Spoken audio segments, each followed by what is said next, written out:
Luiz Felipe, muito obrigado, viu, por atender o nosso pedido aqui. Você escreve muito no Facebook, nas redes, e os seus artigos repercutem, os seus textos ali repercutem muito nas mídias. O último texto que você fez repercutiu muito aqui na nossa comunidade, porque você fez uma espécie de react, né, do lançamento do programa ali para a educação, para as universidades federais do governo. Revive um pouco para a gente essa crítica que você fez ali ao governo Lula nessa questão. Bem-vindo, querido. Olha, Conde, em primeiro lugar, obrigado aqui por me receber. É um prazer estar aqui podendo conversar com você, com o público, tá? Eu acho que a gente vive uma situação muito desafiadora, né? A gente tem um governo muito emparedado, uma extrema-direita muito forte, né? Muito ativa. A gente está aí sofrendo uma derrota depois da outra, coisas absurdas acontecendo nesse país, né? Essas últimas aí do Congresso, essa coisa da PL, da gravidez infantil, um ataque de todos os lados contra as coisas mais básicas. Só que o problema é que eu vejo o governo realmente emparedado, né? E numa política de ceder muito, mas parece que ceder não tá mais funcionando, né? Quer dizer, o governo cede e continua perdendo, quer dizer... E tem que ceder mais. Parece que tem que ceder mais e a conta nunca fecha. A gente tem essa situação absurda desse ministro das Comunicações, certo? Enrolar de tudo quanto é jeito. E o Lula é capaz de demitir o cara por causa de um apoio que não existe do partido dele no Congresso. Tá? Então, isso é só o contexto. Tá? E daí o que acontece? O governo daí fala grosso com quem fala grosso com a sua própria base de apoio. Eu acho que isso é uma coisa séria. Quer dizer, a gente na educação, a gente teve na linha de frente aí, né? Na defesa da democracia, na defesa da candidatura do Lula, na briga contra a extrema-direita, e o governo parece que a resposta que deu é que não negocia com a gente. A gente está com defasagem salarial grande. Os servidores técnico-administrativos do ensino superior são provavelmente a categoria mais mal paga do governo federal, certo? Falta qualquer tipo de incentivo. Então, é uma situação complicada. As universidades com cortes sistemáticos de verbas, vivendo uma situação muito dramática. E o governo, em vez de, assim, avançar numa negociação, e a gente não está pedindo nada demais, quer dizer, hoje a reivindicação de reajuste salarial é simplesmente que a gente tenha a reposição da perda inflacionária de 2024 e deixando a recomposição de anos e anos de perdas salariais para os próximos anos, mas a de 2024. Então, e a recomposição do orçamento das universidades. E o governo, em vez disso, faz um evento em que anuncia novos campi universitários, 100 novos institutos federais, numa lógica de fazer obra para inaugurar, sem pensar em como é que a gente mantém isso. Por que a gente está falando em expansão do ensino superior dessa maneira, quando não tem recursos para manter aquilo que está, quando a gente tem várias universidades com seus campi caindo aos pedaços, quando a gente tem institutos federais que nunca foram plenamente montados, quando a gente tem uma evasão escolar gigantesca, quer dizer, se a gente olhar pelas universidades do Brasil afora, está diminuindo o número de matrículas. Por quê? Avanço do irracionalismo, do anticientificismo, falta de mercado de trabalho. A gente tem que pensar nessa situação em vez de sair nessa lógica de inaugurar novos prédios numa expansão que me parece não está sustentada numa análise das necessidades, certo? Da educação no Brasil. Acho que, infelizmente, Conde, esse governo, que é o governo que a gente apoiou, que a gente torce pelo sucesso dele, ele está sem rumo na educação. Não é só o ensino superior, a coisa do ensino médio.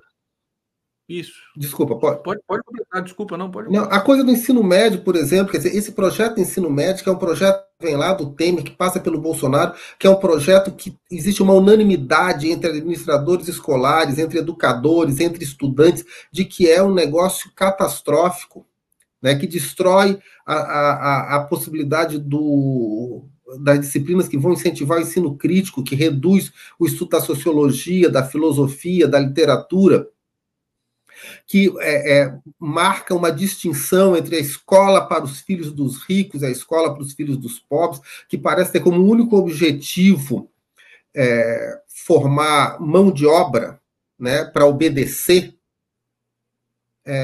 O governo assumiu isso em vez de abrir, de fato, um diálogo quando a comunidade escolar toda, os educadores, os pedagogos, as pessoas que entendem do assunto, estavam contra. E está aí agora no Congresso, um vai e vem, o governo já não vamos reduzir uma coisa, mas daí vem esses relatores da direita querendo o pior desse novo ensino médio. Então, o que faltou? Faltou valorizar no sentido de diálogo mesmo, né?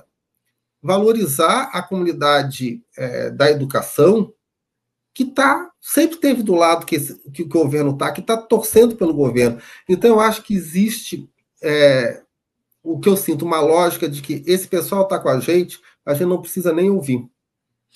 É verdade. Sim. O Lula costuma dizer coisas do tipo, né? A gente precisa conversar com quem está do outro lado. Quem já está do mesmo lado, não precisa conversar.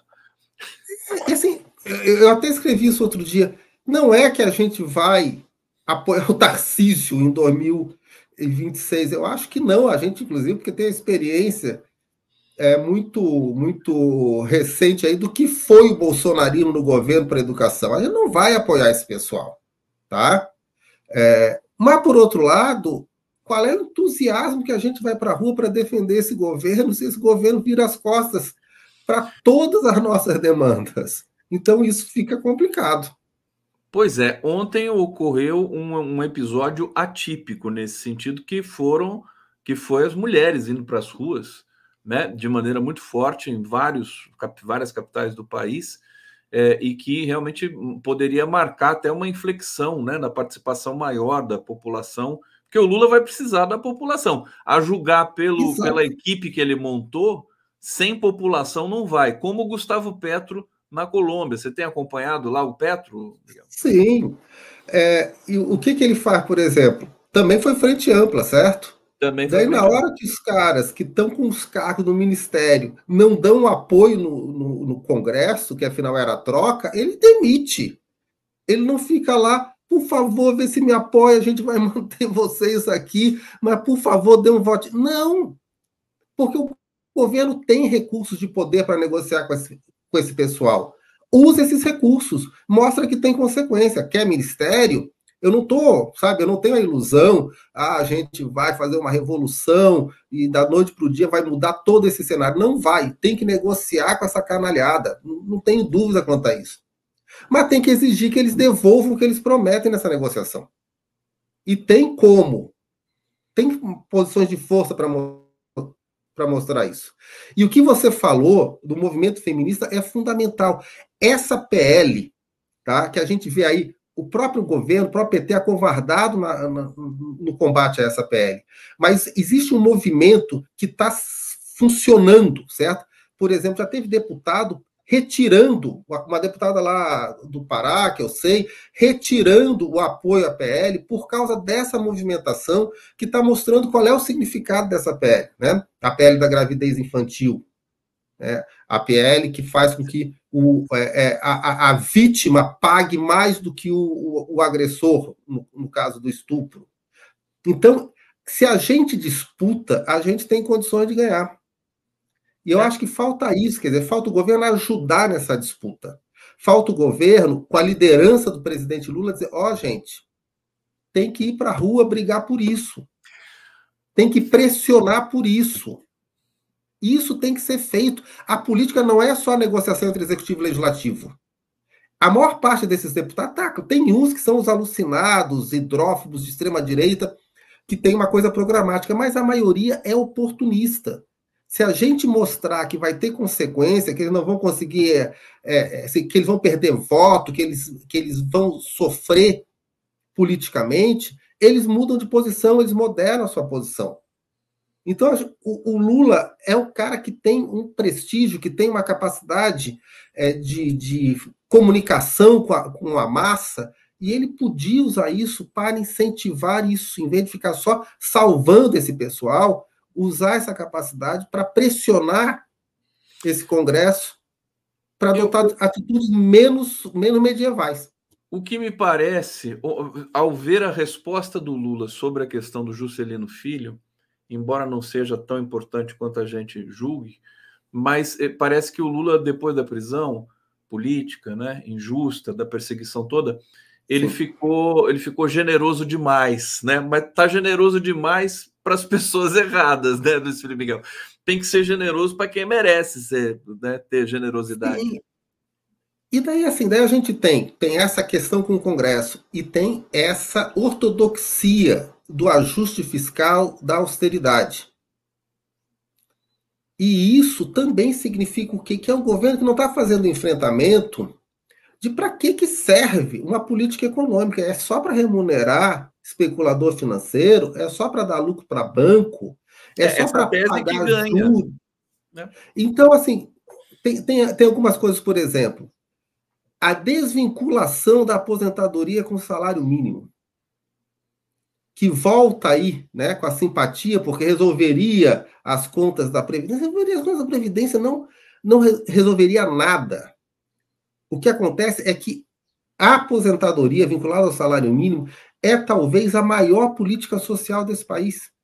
Se a gente desvincula isso, se a gente deixa os aposentados com o seu rendimento ainda mais depreciado, a gente está, na verdade, criando um processo de expansão da miséria nesse país que é gigantesco, que as pessoas percebem isso. Quer dizer, um governo que faça isso, quando se apresenta como um governo popular, é um governo que está trabalhando para perder a sua base social. Não pode fazer isso. Tem coisas que tem que ser, tem que ficar claras, quer dizer, nós estamos desse lado. Então, tem que ter, assim, mais uma vez, eu também não tenho a ilusão de que a gente possa virar as costas para as forças do mercado, né, que são as forças do capital, porque no mundo que a gente vive, eles têm muito poder.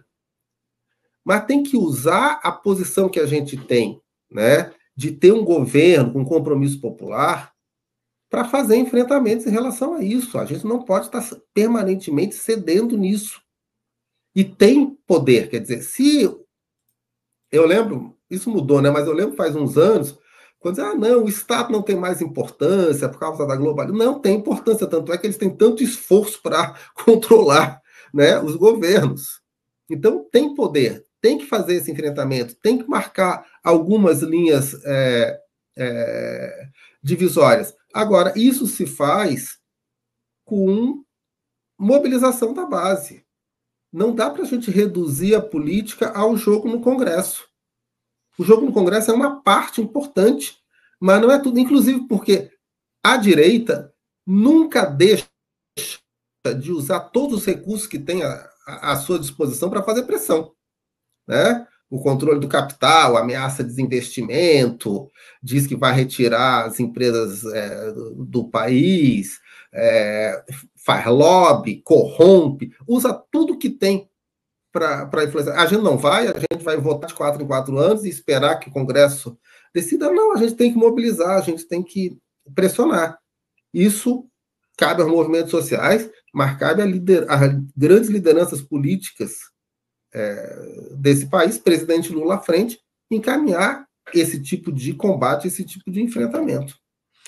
Luiz Felipe Miguel, aqui no 11 News, temos o privilégio aqui de recebê-lo, professor da UNB. Como é que estão as coisas na UNB, Luiz Felipe? Tudo bem por lá? Está em greve? Estamos em greve. Estamos em greve. Toda? Sempre tem um setor ou outro que não faz greve, mas é uma greve forte aqui, forte aqui na UNB. Ninguém mais aguenta a greve, tá? Vou te falar. Inclusive, isso é um recado aí para o governo, para o Ministério da Educação, para o Ministério da Gestão. Ministério da Ninguém mais aguenta a greve. Se nos oferecerem uma migalha que seja, a gente para a greve, porque ninguém quer greve. Greve desorganiza a nossa vida, atrapalha os planos de aula, é uma tensão permanente, a gente não pode planejar nada do futuro próximo. Ninguém está querendo fazer greve.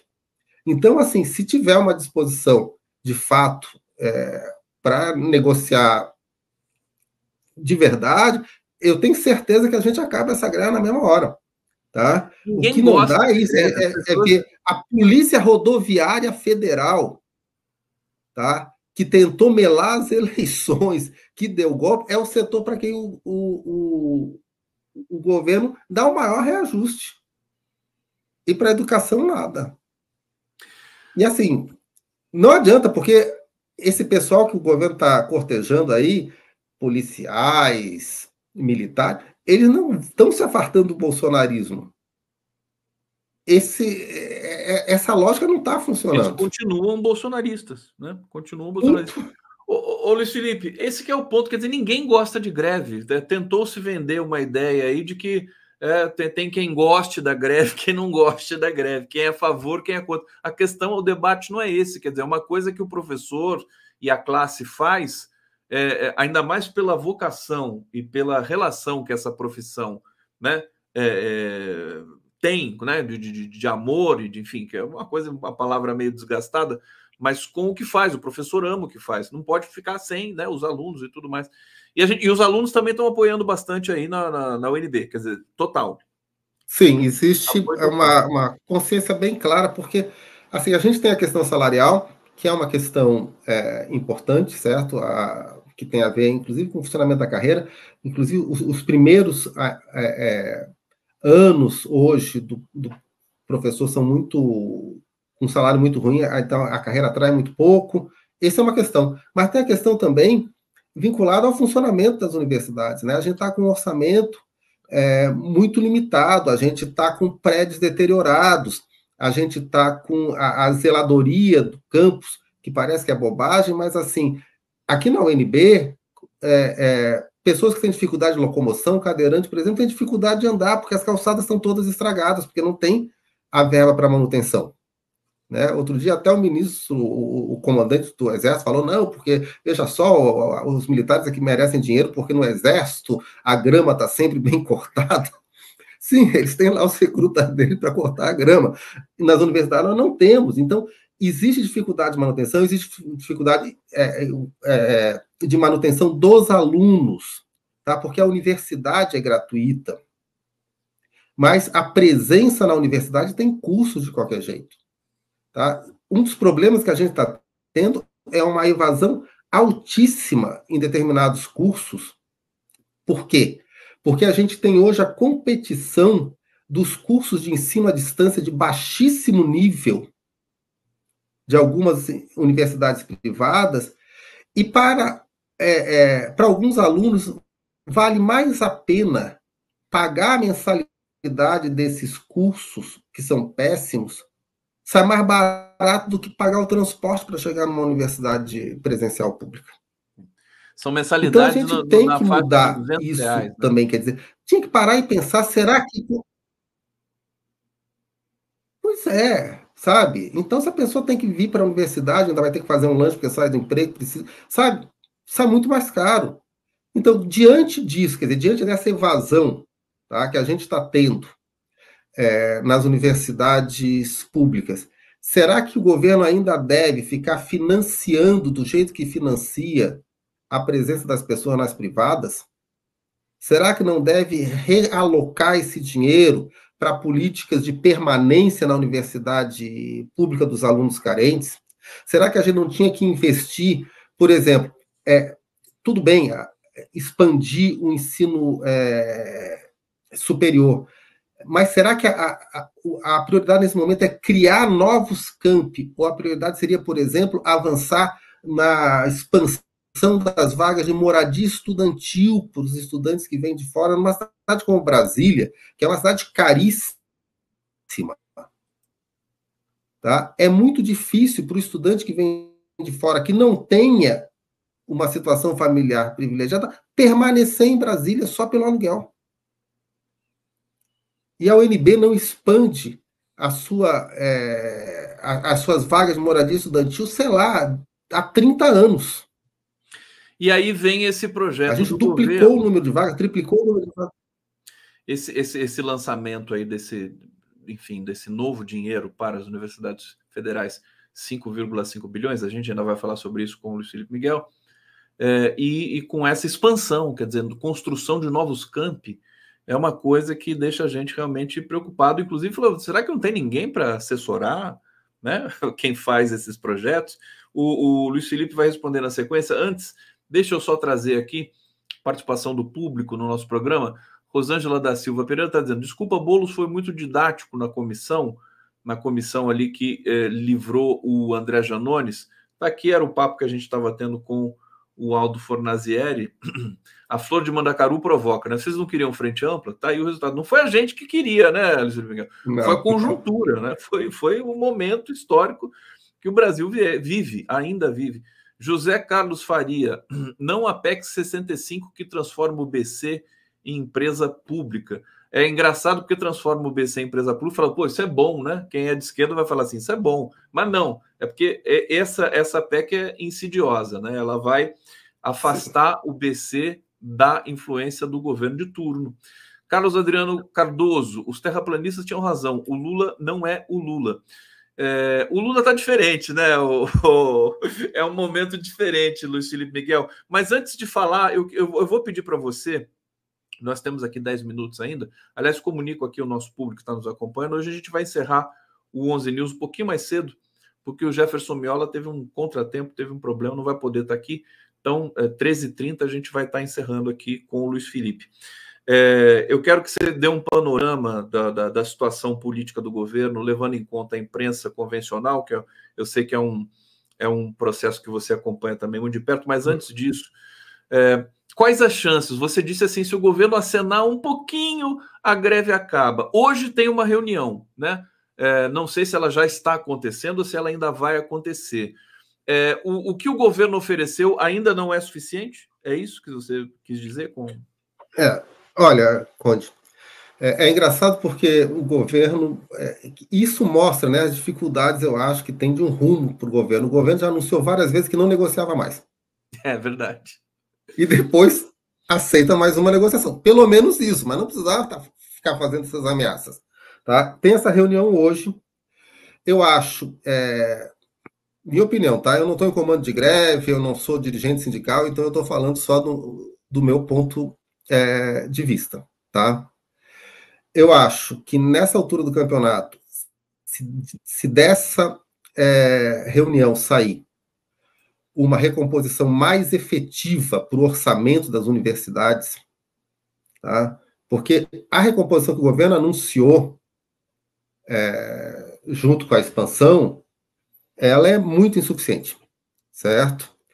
É um passo, mas é muito insuficiente. Tá? Se tiver uma recomposição maior para o orçamento das universidades, eu acho que tem uma grande chance da greve terminar. Ele poderia tirar um pouco essa receita da expansão para a manutenção, é isso? Porque assim, tem que sair, porque parece que é uma lógica, sabe aquela lógica eleitoral de curto prazo? Vamos inaugurar um prédio. Vamos asfaltar, né? Isso, essa coisa, obra.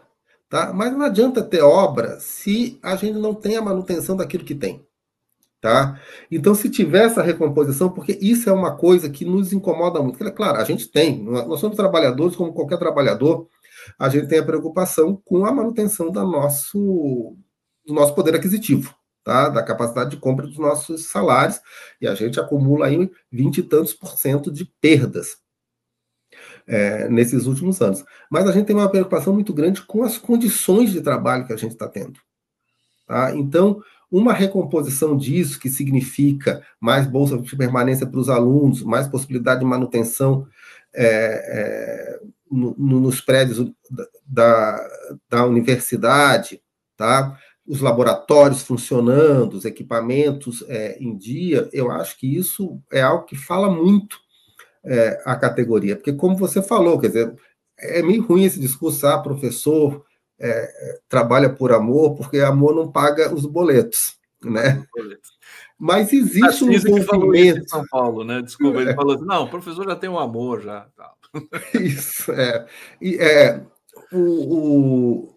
mas existe um envolvimento de fato, né? Não é um tipo de trabalho que a gente chega às 6 da tarde, a gente vai para casa e esquece. É o componente humano, né, Felipe? Isso, existe um relacionamento, existe uma preocupação, que tanto é uma preocupação social, quer dizer, a gente acredita, né? Espero que não estejamos iludidos, que tem alguma importância naquilo que a gente está fazendo na educação, mas tem também a relação pessoal com os alunos, né? São pessoas que estão lá investindo as suas vidas, as suas esperanças, seus projetos de futuro naquilo. Então, eu acho que isso, assim, se houver esse avanço, eu acho que a categoria vai ser sensível a isso, né? Quer dizer, é uma greve, não é, a gente não sai da noite para o dia, tem que ter as assembleias, né? Então, tem um período aí de alguns dias para a gente analisar o que o governo vai nos oferecer. Eu espero que ofereça alguma coisa. Porque o que aconteceu no começo da semana era isso, foi anunciada uma reunião com os reitores, na verdade não era um debate com os reitores, né? Era um anúncio com os reitores como plateia. Os representantes de professores e dos servidores nem foram chamados. Não, a gente quer diálogo. E, aliás, isso é outra coisa, tá? Falta diálogo. Quer dizer, a gente tem um monte de gente, e gente que está no nosso campo, né? Gente que está torcendo pelo sucesso desse governo, que está disposto a trabalhar pelo sucesso desse governo, que entende de educação. As cabeças que pensam a educação nesse país, em todos os níveis, da pré-escola à pós-graduação, estão nesse campo. Por que o governo não ouve para pensar projetos? Né? Por que no Ministério da Educação são as fundações empresariais lá do Lehman que tem mais influência? Mais influência. Não, o que eu ia dizer para você falou assim, não, tem que valorizar com que as pessoas têm que ter um programa para que os alunos fiquem nas universidades públicas, vai ter que enfrentar o lobby que está dentro do Ministério da Educação. Exatamente. É uma coisa impensável para um governo como esse. Miguel, eu acho que a gente está encerrando aqui. Eu sei que eu tenho que liberar você, daqui a pouco você vai ter compromisso. Que a gente podia falar muito mais. Eu vou ter que te chamar em breve aqui para você vir aqui novamente. Aliás, eu quero dizer que sou teu fã, seus textos são fantásticos mesmo, quando você escreve sobre Obrigado. Sobre o bastidor do governo. Para terminar, então, eu queria que você falasse, fica à vontade para dar recados, enfim, a questão da greve e tudo mais, mas você falasse um pouco da situação política do governo, da situação como um todo. Quer dizer, a imprensa já começa a mordiscar de novo, você tem toda essa situação de desarticulação no Congresso. Como é que você está vendo esse momento para a gente encerrar? Olha, é um momento muito, muito difícil, certo? Alguém falou aqui contra a Frente Ampla, a gente precisou abraçar, mas essa coisa sempre Frente Ampla sempre é uma armadilha, né? Porque é engraçado que a gente vê a imprensa aqui falando, não, porque o Lula foi eleito por a Frente Ampla. Isso significa que ele tem que adotar o programa dos seus parceiros de ocasião da centro-direita ou da direita limpinha, tá? Mas quando a gente olha para a França, o Macron foi eleito como Frente Ampla, né, contra a extrema-direita lá. Ah, mas então ele pode ignorar todos os apoios da esquerda que teve e aplicar o seu programa de direita, como ele fez, destruindo os direitos previdenciários da classe trabalhadora francesa. Então sempre tem essa armadilha. A ideia é que, como houve uma frente ampla, o Lula tem que jogar o mais recuado possível. Tá? A gente não pode permitir isso. Frente ampla significa que a gente vai ter um programa que englobe diferentes influências, mas isso não significa que as posições mais à esquerda, que afinal lideraram essa frente ampla, vão ter que ser ignoradas. Então a gente está com essa dificuldade, quer dizer, existe uma pressão muito forte para que o Lula seja um gestor do consenso ultraliberal na economia e, ao mesmo tempo, seja alguém que fica inerte diante do avanço da extrema-direita nessa pauta que eles chamam erroneamente de pauta de costumes, mas que, na verdade, é a pauta dos direitos individuais dos integrantes de vários grupos dominados na sociedade, como as mulheres, como LGBT+, e assim por diante. Tá? População negra, etc. Então, a ideia que o Lula tem, então, o Haddad tem que ser um um Guedes melhor alfabetizado na economia, e o Lula tem que deixar a boiada passar aí nas questões que dizem respeito à família, gênero e etc. Não pode ser isso, tá?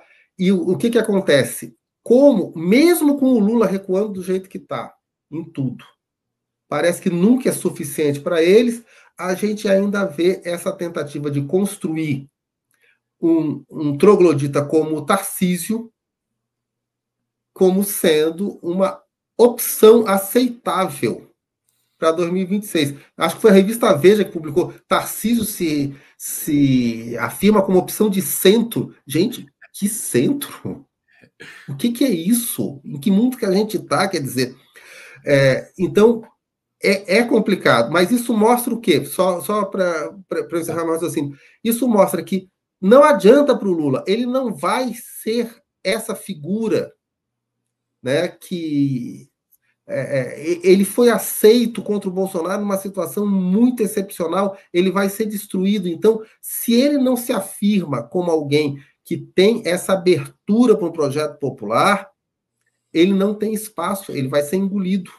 Ele não pode perder a identidade dele. É isso que a gente está aqui batalhando, né, Miguel? Foi para isso que a gente fez o L. Foi para ter um governo que não ia ser um governo revolucionário, já não tinha esperança disso, não é a cara do Lula, não é a que as circunstâncias colocam, mas um governo que ia ter esse compromisso popular, tá? Compromisso com a classe trabalhadora, compromisso com os mais pobres, compromisso com os dominados. Se ele perde isso... A gente vê que no discurso ele quer fazer tudo isso, mas na prática ainda a coisa não está acontecendo como a gente gostaria. Luiz Felipe, só para terminar, eu acho que falta para o Lula virar, as circunstâncias mudaram. Ele não consegue governar como ele governou nos 2 primeiros mandatos, porque você tem um centrão empoderado que exige muito mais, eles querem tudo. Eles não se contentam com nada. E uma extrema-direita que está muito solta. Então, nessa mistura aí de conciliação e enfrentamento, a pitada de enfrentamento tem que ser aumentada. Porque só conciliação não vai dar conta do recado.